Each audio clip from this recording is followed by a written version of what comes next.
Hi hello. എൻ്റെ എല്ലാ water പ്ലാന്റ്സിൻ്റെ പോട്ടിലും ഉള്ളൊരു സംഭവമാണ് കേട്ടോ ഇത്. ഒച്ച് ഒന്നും രണ്ടൊന്നുമല്ല, നൂറുകണക്കിനാണ് കിടക്കണത്. ഞാൻ മണ്ണ് മാറ്റി നോക്കിയിട്ടും എനിക്ക് ഇതിൽ നിന്നൊരു രക്ഷ നേടാൻ പറ്റുന്നില്ല. ഇതെങ്ങനെയാണ് ഇതിൽ വന്ന് പെടുന്നതെന്ന് പോലും നമുക്ക് മനസ്സിലാവുന്നില്ല. ഇപ്പം എൻ്റെ ഒരു ഫ്രണ്ട് പറഞ്ഞതാണ് ഈ കാബേജിൻ്റെ ലീഫ് ഇട്ട് വെച്ച് കഴിഞ്ഞാൽ അതിലൊക്കെ പിടിക്കുമെന്നുള്ളത്. അപ്പം ഞാൻ കാബേജിൻ്റെ ലീവ്സ് ഇതേപോലെ കട്ട് ചെയ്തിട്ട് എല്ലാ പോട്ടിലും ഞാനിങ്ങനെ വെച്ച് കൊടുത്തിട്ടുണ്ടായിരുന്നു. അപ്പോൾ ഒട്ടുമിക്കയിലും ചെറുതും വലുതുമൊക്കെ ആയിട്ട് പിടിച്ചിട്ടുണ്ട്. നമ്മളിത് പരമാവധി കുറച്ച് ദൂരെ ഒക്കെ കൊണ്ട് കളയേണ്ടത് നല്ലത്. പിന്നെ അപ്പം ഇങ്ങനെ ഒന്ന് ചെയ്ത് നോക്കൂട്ടോ ഒച്ചിൻ്റെ ശല്യത്തിന്. കണ്ടില്ല, എല്ലാ പോട്ടിലും ഇതാണ്.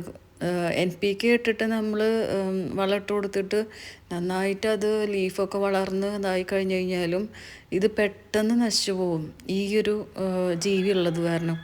അപ്പം എല്ലാവരും ഇതൊന്ന് ട്രൈ ചെയ്ത് നോക്കി നോക്കൂട്ടോ. അപ്പോൾ വീഡിയോ ഇഷ്ടപ്പെട്ട് കഴിഞ്ഞാൽ ലൈക്ക് ചെയ്യുക, ഷെയർ ചെയ്യുക, സബ്സ്ക്രൈബ് ചെയ്യുക കേട്ടോ. ഇത് നമ്മളുടെ മൊസൈക്ക് പ്ലാന്റ് ആണേ. അതിൻ്റെ പൂ വിരിഞ്ഞത് ഞാനൊന്ന് വീഡിയോ എടുത്തതിൽ കൂടെ ഒന്ന് ആഡ് ചെയ്തതാണ്. അപ്പോൾ ഓക്കെ, താങ്ക് യു.